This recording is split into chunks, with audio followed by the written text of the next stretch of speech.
অর্থাৎ কোন আমলে কোন সময় জেনারেল ছিলাম ওইটা আমার মাথায় ঘোরে না, আল্লাহর রহমত এটা। তো তারপরেও রাজনৈতিক হিংসা, রাজনৈতিক প্রতিহিংসা, রাজনৈতিক পরশ্রী কাতরতা ইত্যাদি থাকে। অতি সাম্প্রতিককালে 4-5 বার উদ্যোগ নেওয়া হয়েছে আমার চরিত্র হননের জন্য, ফেসবুক এডিটিং করে বা আর্টিফিশিয়াল ইন্টেলিজেন্সের মাধ্যমে সৃষ্টি করে আমার চরিত্র হননের জন্য, বদনাম ছড়ানোর জন্য, কেলেঙ্কারি দেওয়ার জন্য আপ্রাণ চেষ্টা করা হয়েছে। আমাকে প্রাণে মেরে ফেলার হুমকিও দেওয়া হয়েছে যে তুমি মরে গেলে আরেকজন অন্তত এমপি হইতে পারবে, তুমি এখানে আসছো বাইরের থেকে, তুমি কেন থাকবা, ইত্যাদি ইত্যাদি ইত্যাদি। যে এখানে যে দেখুন আমি লিখে রেখেছি নাফ নদী, নাফ নদী লিখে রেখেছি, নাফ নদী।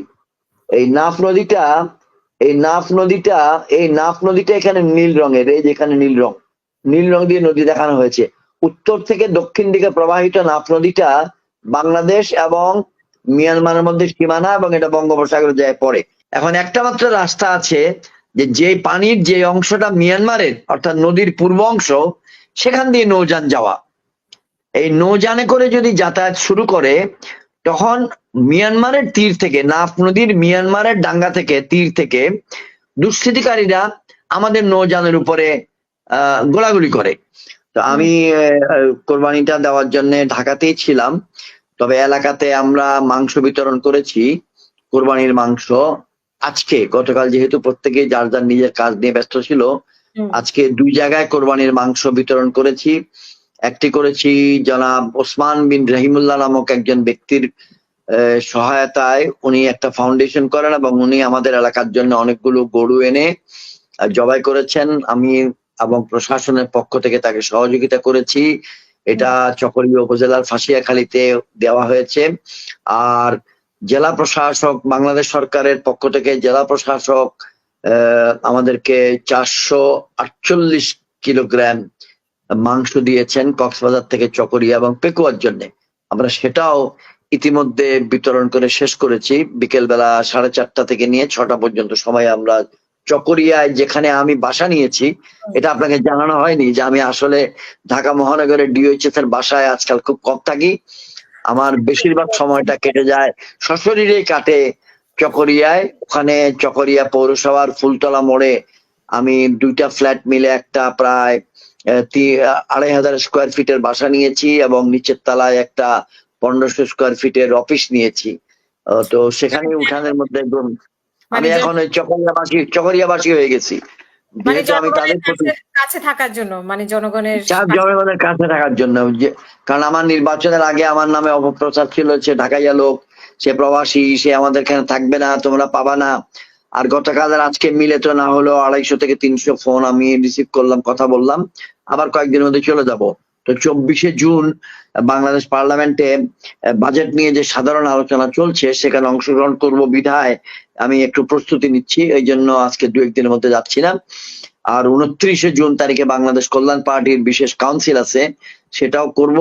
ওই জন্য এই কয়দিন একটু ডিজিটালি যোগাযোগটা রেখেছি। আরেকটা কথা আপনার মাধ্যমে বলে রাখি, যে আমি যদি নির্বাচিত না হতাম, আমি যদি সংসদ সদস্যের দায়িত্ব না নিতাম, তাহলে একদম গ্রামে গঞ্জে, একদম তৃণমূলে খেটে খাওয়া মানুষের, দরিদ্র মানুষের, সাধারণ মানুষের, কৃষকের, মাছ চাষি, চিংড়ি চাষি, লবণ চাষি, ওনাদের সমস্যাগুলো, মুদির দোকানদার, আমি কখনো বুঝতে পারতাম না। কারণ ঢাকা শহরে বসে টেলিভিশন টক শোতে জাতীয় সমস্যা আলোচনা করা, আর কোটি কোটি মানুষের যে তৃণমূলের সমস্যা আছে অনেকগুলো, সেগুলো উপলব্ধি করার মধ্যে 1000 মাইলের তফাৎ আছে। আমি আল্লাহর কাছে শুকরিয়া জ্ঞাপন করছি যে ওই সুযোগটা আমি পেয়েছি এবং উদ্যোগ নিচ্ছি এগুলো সমাধানের জন্য। চকরিয়া এবং পেকুয়া, আপনাকে একটা তথ্য দেই, বাংলাদেশের যত চিংড়ি উৎপাদন হয় তার 80% হয় কক্সবাজার জেলায়, যত লবণ উৎপাদন হয় বাংলাদেশে তার 80% হয় কক্সবাজার জেলায়, এবং কক্সবাজার জেলায় যাই উৎপাদন হয় তার 80% আবার চকরিয়া পেকুয়া, মানে আমার নির্বাচনী এলাকায়, আমার আসনে। তো ওখানে যাওয়ার পরে মানুষের একটা নেগেটিভ দিক যেটা পেয়েছি, আর পজিটিভটা হলো ভালোবাসা, ভালোবাসা, ভালোবাসা। আল্লাহর কাছে অনেক শুকরিয়া, আল্লাহ আমাকে মেলামেশা করার, মানুষকে বুকে টেনে নেওয়ার অভ্যাস দিয়েছেন। আমি হৃদয়ের থেকে তাদেরকে ভালোবাসি, কাছে যেতে পারি। অর্থাৎ কোন আমলে কোন সময় জেনারেল ছিলাম ওইটা আমার মাথায় ঘোরে না, আল্লাহর রহমত এটা। তো তারপরেও রাজনৈতিক হিংসা, রাজনৈতিক প্রতিহিংসা, রাজনৈতিক পরশ্রীকাতরতা ইত্যাদি থাকে। অতি সাম্প্রতিককালে 4-5 বার উদ্যোগ নেওয়া হয়েছে আমার চরিত্র হননের জন্য, ফেসবুক এডিটিং করে বা আর্টিফিশিয়াল ইন্টেলিজেন্সের মাধ্যমে সৃষ্টি করে আমার চরিত্র হননের জন্য, বদনাম ছড়ানোর জন্য, কেলেঙ্কারি দেওয়ার জন্য আপ্রাণ চেষ্টা করা হয়েছে। আমাকে প্রাণে মেরে ফেলার হুমকিও দেওয়া হয়েছে যে তুমি মরে গেলে আরেকজন অন্তত এমপি হইতে পারবে, তুমি এখানে আসছো বাইরের থেকে, তুমি কেন থাকবা, ইত্যাদি ইত্যাদি ইত্যাদি। এইসব নিয়ে আমি ভয় পাই না, কারণ 75 বছর বয়স হয়ে গেছে। আল্লাহ রাব্বুল আলামিন যথেষ্ট দিন দিয়েছেন, রণাঙ্গনের মুক্তিযোদ্ধাকে আল্লাহ তাআলা যথেষ্ট সম্মান দিয়েছেন। এখন ওই আপনার প্রশ্নটাই এসে যাই, ঘটনাক্রমে যে আমার নির্বাচনী এলাকাটা চকরিয়া পেকুয়া, চকরিয়াটা বড়, পেকুয়াটা ছোট, দুইটি উপজেলা। এটা হলো কক্সবাজার জেলার একদম উত্তরের অংশ আর চট্টগ্রাম জেলার সীমানা। আর যে এলাকাটা নিয়ে সেন্ট মার্টিন কথাটা আপনার সঙ্গে এই আলোচনাটা শুরুর আগেই আপনার সঙ্গে কথা বলতেছিলাম, তো সেই সেন্ট মার্টিন নিয়ে বাংলাদেশে মিডিয়াতে অনেক প্রকার কথাবার্তা হচ্ছে, টক শোতে অনেক প্রকার কথাবার্তা হচ্ছে, পত্রিকায়, অনলাইন পত্রিকায় শিরোনাম হচ্ছে।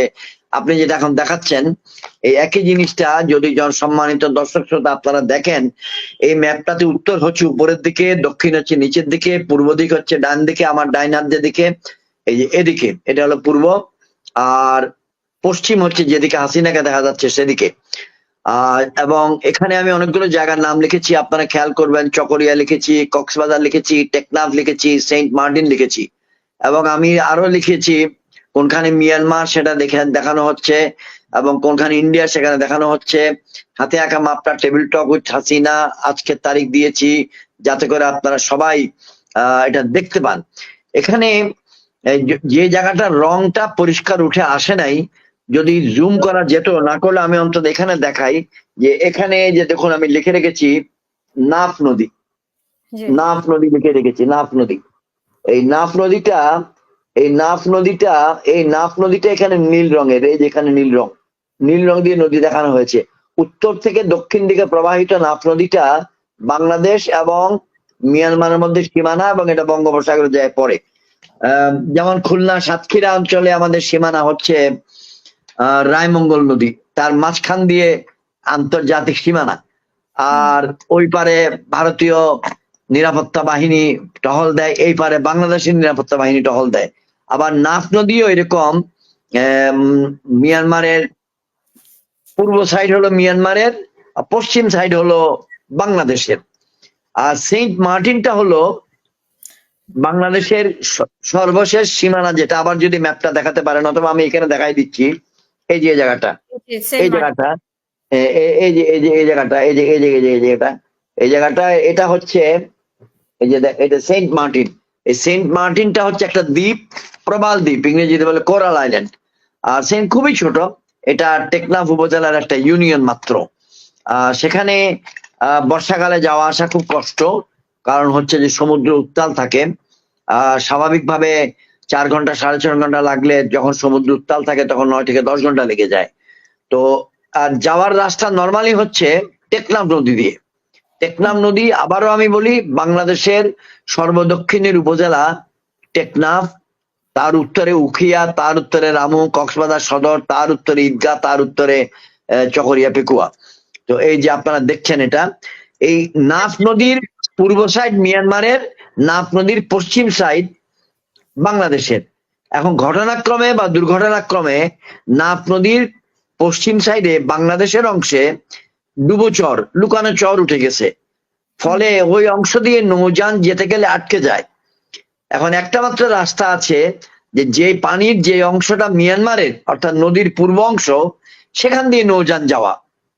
এই নৌযানে করে যদি যাতায়াত শুরু করে, তখন মিয়ানমারের তীর থেকে, নাফ নদীর মিয়ানমারের ডাঙ্গা থেকে, তীর থেকে দুষ্কৃতিকারীরা আমাদের নৌযানের উপরে গোলাগুলি করে।